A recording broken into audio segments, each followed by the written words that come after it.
Colin is not alone. Many struggle with chronic pain due to conditions such as Crohn's and epilepsy. In 1996, California was the first to enact a medical marijuana law, and if this bill survives, South Carolina will be state number 29. When American workers win, America wins. That was Donald Trump's message to the employees here at Boeing in Charleston today. This meeting coming on the heels of Boeing deciding not to unionize, and the Boeing employees made sure their voices were heard. That's right, Parker. The Trump administration is easing up on its initial travel ban, even after saying they would not amend it. This revision allows green card holders to travel freely back into the United States, but this still excludes a large portion of those with visas. Many communities have felt the impact of the travel ban around the world, changing lives both abroad and right here in the United States. Like the cheapest is almost $1,000. I'm pretty sure this is one way. But if I get a new credit card, it's only $9.90. Greatness comes at a price. Gamecock spirits are soaring, and so are plane tickets to Phoenix. Students like Courtney Glenn are determined to find a way. She went to Greenville and New York to cheer on the Gamecocks and is headed to Phoenix, where student tickets are just $40. I mean, how do you turn it down? And while the madness in 5 Points is quieted, students like Will Richer are left to reflect and decide, stay or go. 30 years from now, I didn't want to look back at myself thinking how stupid I was to not spend the money to go, because I mean, it's really, the experience just far outweighs the price of the plane ticket, in my opinion. Even Skiplagged, a site created to work around the normal air schedules, has seen price hikes within the last 15 hours. But Gamecock fans are resilient. I will sell everything in my house right now, I'm going. And determined to make it work. Instead of going out for St. Patrick's Day, I drove for Uber, so it's like making sacrifices. After all, it's not every day the Gamecocks go to the Final Four. Enjoy the moment, okay, so you're gonna be a little broke afterwards, eat some ramen, this is the one time that USC has made it to the Final Four. The chance of a lifetime, and maybe even a price worth paying. Hayley Anders, Carolina News.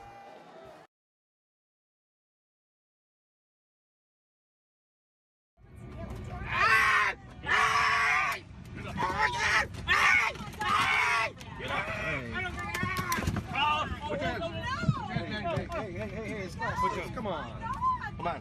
I was sitting in the aisle seat directly across from him. So I'm sitting there thinking, you've got to be kidding me. And I knew at that point this is going to be bad.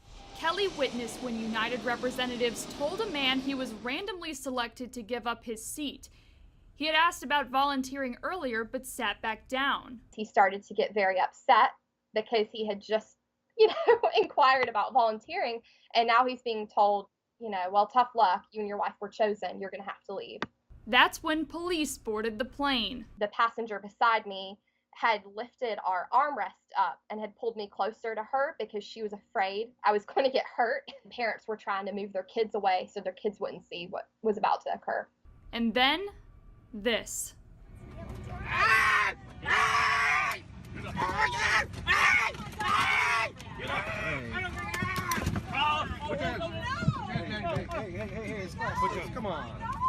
Come on. Kelly couldn't believe her eyes. So I was very upset. I started shaking. I started crying, seeing that, tiny man being dragged out like that, like he was a thug or a criminal. A few minutes later, the man reboarded again before being removed for good. Just kill me.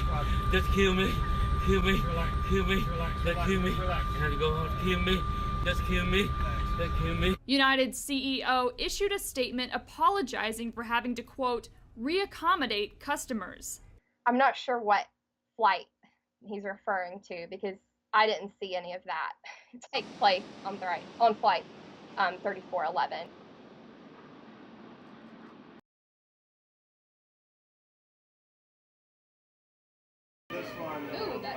Food and beverage is quickly becoming the bread and butter of the capital city. It's amazing what we have in Columbia. The food scene is picking up here. It's getting even better. The beverage scene is already there. The pioneer of this movement is Motor Supply, where Josh Streetman is shaking things up behind the bar. There hasn't been too many people I've seen that can do what he can do. We like to see what we can do to challenge our customers, what we can do to challenge ourselves and make ourselves better. A challenge that leaves patrons and professionals in awe. I actually ended up walking into Motor Supply one day, sat at the bar, was having a bad day. We started talking, and I said, mix me whatever, and he just started whipping up drinks, and I'm like, wow, dude, wait a minute, I've never even seen this before. Every now and again we get those, actually that's pretty good, where it's something that you don't expect. Drinks that we call kind of the odd bedfellows. Do you think Josh can make a drink out of anything? Yeah, if you give him enough time. If you give him enough time, he'll come up with something. He is that creative. So we put Josh to the test. First ingredient, maple syrup. Tequila, pine, maple, and walnut margarita. I tasted it before. Let me taste it. Next, something a little more challenging. Okay. Pralines. Maybe not so challenging for Josh. Whiskey White Russians. Praline Whiskey White Russians. Get the idea. While Josh might have passed the test, the real winner is Columbia. You never know what you're going to end up with in any of these places that are open. So I think that's experiment and have fun with it. The raspberry bombers or whatever. This is going to be a weird one, but From the Vista, Hayley Anders, it's going to be fun though. Carolina News.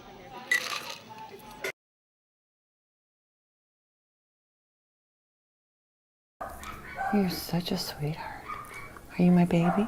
Savannah was in a tough place when Deborah Phelps found her. She had a broken pelvis, but not a broken spirit. She is a survivor.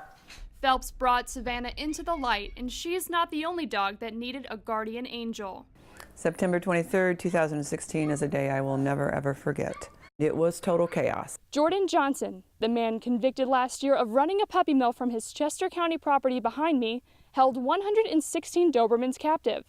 Experts testified that the dogs were malnourished, and when they became too sick, he would throw them in a pit, leaving them to die. Phelps and Project Safe Pet, along with Chester Animal Control, intervened. Everything happens for a reason, and I know it's a cliche, but it's so true. Johnson was convicted. He only served 90 days probation. But last week, Phelps and her team sent a group of the rescued dogs to Minnesota to find their forever home. And we watched that plane, I'll never forget that, go off with 6 Dobermans. That moment meant more to me than anything in the world, getting them to safety. And while the nightmare is over for the Dobermans rescued that fateful day in September, it could live on for others. In 5 years, he can do this all over again. That's not right. Legislators haven't gotten far with commercial breeding laws. The most recent bill died in subcommittee. Columbia Kennel Club President Richie Wigger says the bill is best left in the grave. There are good and bad points with that. The good points would be to regulate people like puppy mills, breeders like puppy mills. Those of us who are what I like to term responsible breeders, no, there shouldn't be any regulations on those. Everything has to change with our laws. Everything is wrong. While humans work out the laws, new life takes flight for a lucky few. From Chester, Hayley Anders, Carolina News.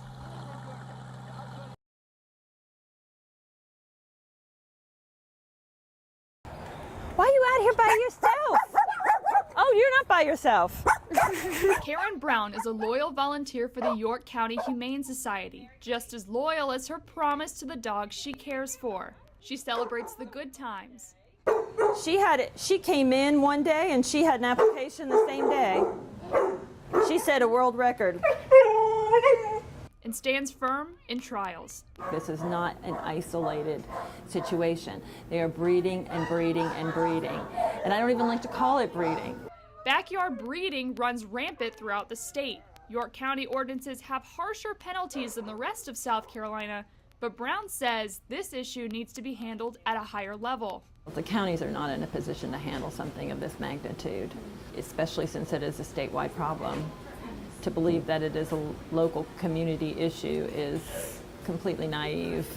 Commercial dog breeding laws regulate how breeders care for their animals. 24 states don't have these laws, including South Carolina. The last puppy mill bust in the state was in September 2016. South Carolina Representative Jeffrey Johnson introduced a commercial breeding bill last year, but it died in subcommittee 2 weeks ago. While states with this law usually have a special breeder's license, his bill requires a business license.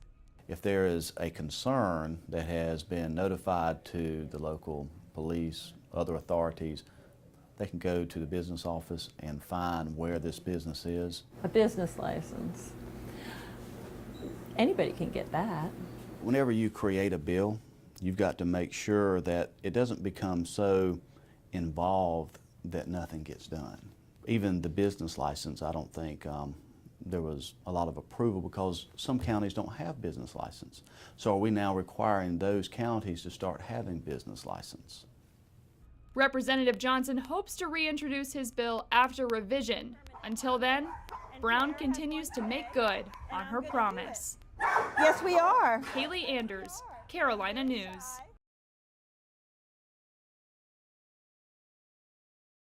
It feels good to be home. It actually feels like I never left. Carolina Panther fans rejoiced when Julius Peppers came home. Now you think of Mario Addison on one edge, you got a Charles Johnson, you got a Pep, you put Pep down in a 3 technique, a 1 technique, you just got better as a defensive front. Panther fans recognize that voice? Oh, goodness, dude. You beast, man. You can run, dude. Eugene Robinson, former player and current Panthers radio broadcaster, came to Charlotte in 2000 to retire from the league. But the Panthers had other plans. Man, the Carolina Panthers just called you up. You want to play a year? I'm like, yeah, sure, I'll play a year. You want to go ahead and pay me to play a year? Get acclimated to the city, have my kids get back in the whole mix, that whole thing. Eugene was home. My reasons for staying here are selfish. I love this place. Man, what? I'm not leaving. Eugene isn't the only one. Sports Illustrated writer Jonathan Jones says players are lured here because of what Charlotte offers. Where you have in Charlotte, you have this stadium a mile away. Most of these guys are living in condos and apartments. You can very clearly establish a family here. Great schools, great people. And it's steeped in a lot of diversity, right? I mean, whoever you are, and NFL players come from all walks of lives, you can get a lot of that in Charlotte as opposed to a lot of other places. But Eugene thinks the reason why players come from all across the nation to Charlotte starts at the top with owner Jerry Richardson. Mr. Richardson's been building this fabric for a very, very long time, and I come in as one of those little stitches that he kind of weaves in that deal. People play here because there's an atmosphere here in the Carolinas that's conducive to winning, but it's also where you go in that locker room and it's like an instant brotherhood. Just like coming home. From Charlotte, Hayley Anders, Carolina News.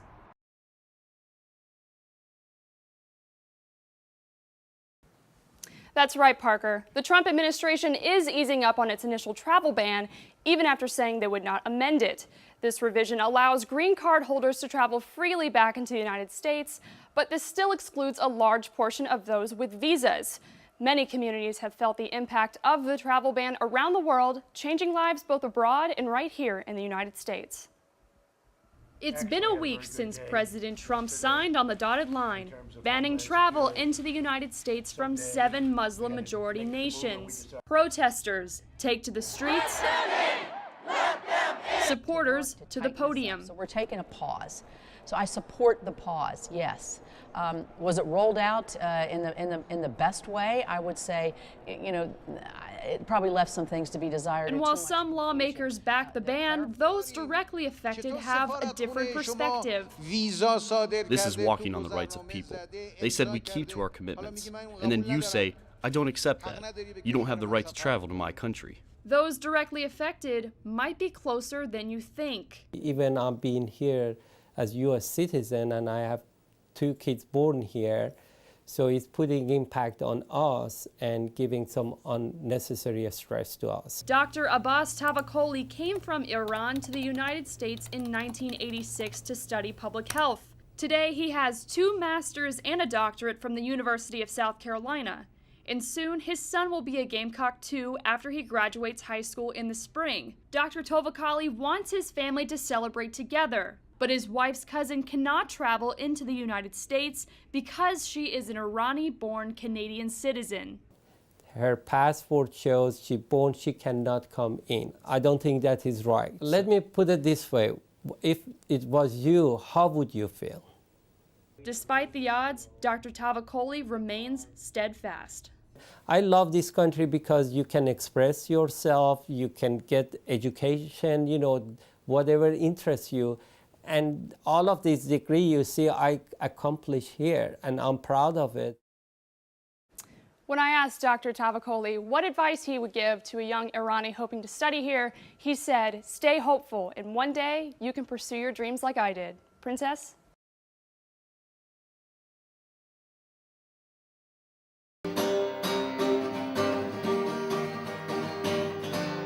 Colin DeFelice is thriving at the University of South Carolina.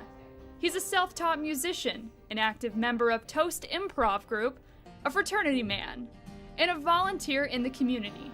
You'd think he's been planning this life since high school.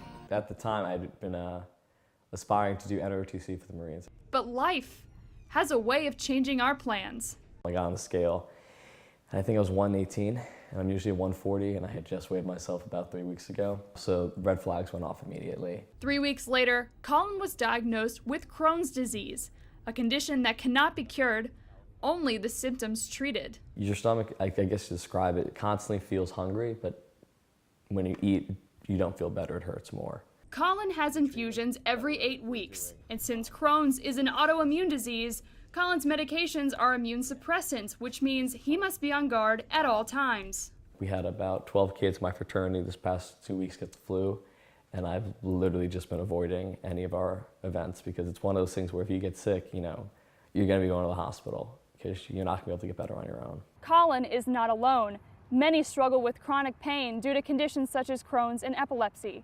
In 1996, California was the first to enact a medical marijuana law, and if this bill survives, South Carolina will be state number 29. Congressman Todd Rutherford sponsors House Bill 3128, the Put Patients First Act. This bill advocates for the use of medical marijuana in South Carolina for people like Colin. They should be able to get it, period. The government should have no interest in standing between the doctor and their patient. But I think it would just be a huge ease off their shoulders to know that they'll be able to get the type of treatment that they were initially prescribed. What would you want to say to legislators who are arguing about this bill right now? You gotta look past the stigma and to look at, all the people it's gonna benefit. From Columbia, Hayley Anders, Carolina News.